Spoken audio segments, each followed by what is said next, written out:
In the modern era of information, you might assume we have a clear picture of the conflict in Ukraine.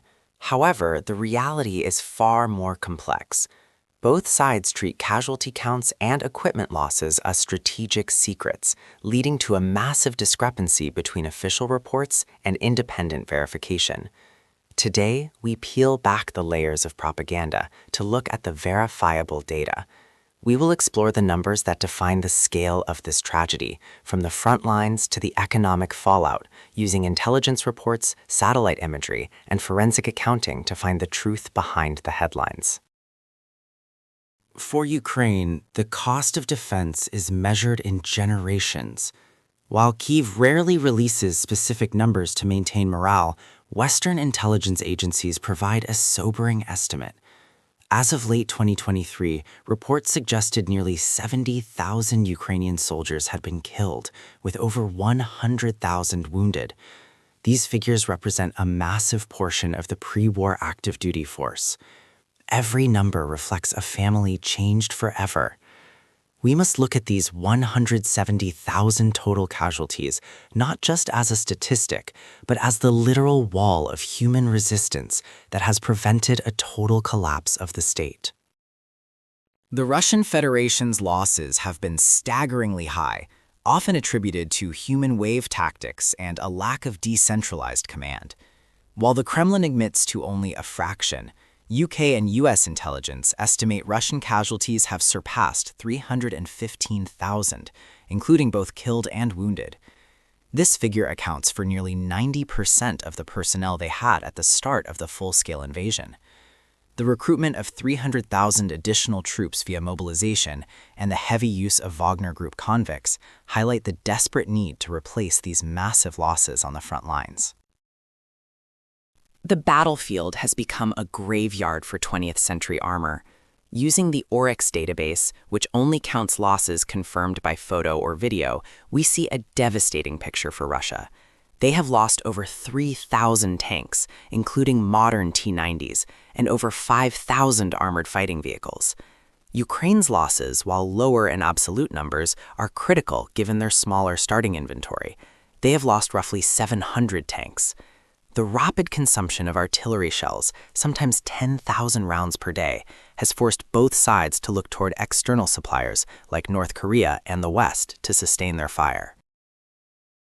Beyond the soldiers, the civilian toll is a humanitarian catastrophe. The UN has confirmed over 10,000 civilian deaths, though they admit the actual number is likely much higher. Perhaps more staggering is the displacement. Over 6 million Ukrainians have fled the country as refugees, while another 3.7 million are displaced internally. This represents nearly a quarter of Ukraine's pre-war population. Cities like Mariupol have seen near total destruction, and the cost of basic reconstruction is currently estimated by the World Bank at over $411 billion over the next decade. War is as much about logistics and finance as it is about bullets. To date, the United States has committed over $175 billion in total aid to Ukraine, including military, financial, and humanitarian support. The European Union and its members have provided over $90 billion.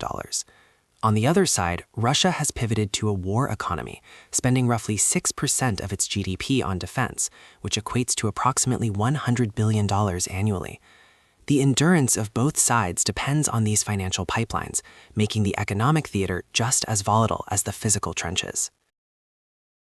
The map of Ukraine has been in constant flux. At the height of the 2022 invasion, Russia occupied nearly 27% of Ukrainian territory. Following successful Ukrainian counteroffensives in Kharkiv and Kherson, that number dropped. Currently, Russia controls approximately 18% of Ukraine, including Crimea and parts of the Donbass. The front line stretches over 600 miles, creating a static but deadly landscape of minefields and trenches. Each square mile gained or lost now comes at a cost of thousands of lives, signifying a war of attrition, where progress is measured in meters, not miles. In conclusion, the real numbers of the Ukraine war are a moving target, obscured by the fog of war and state interests.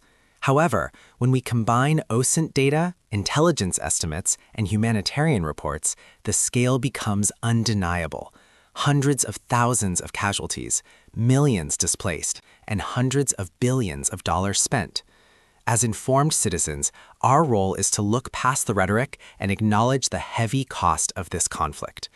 Only by understanding these numbers can we begin to grasp the long-term implications for global security and the future of Eastern Europe.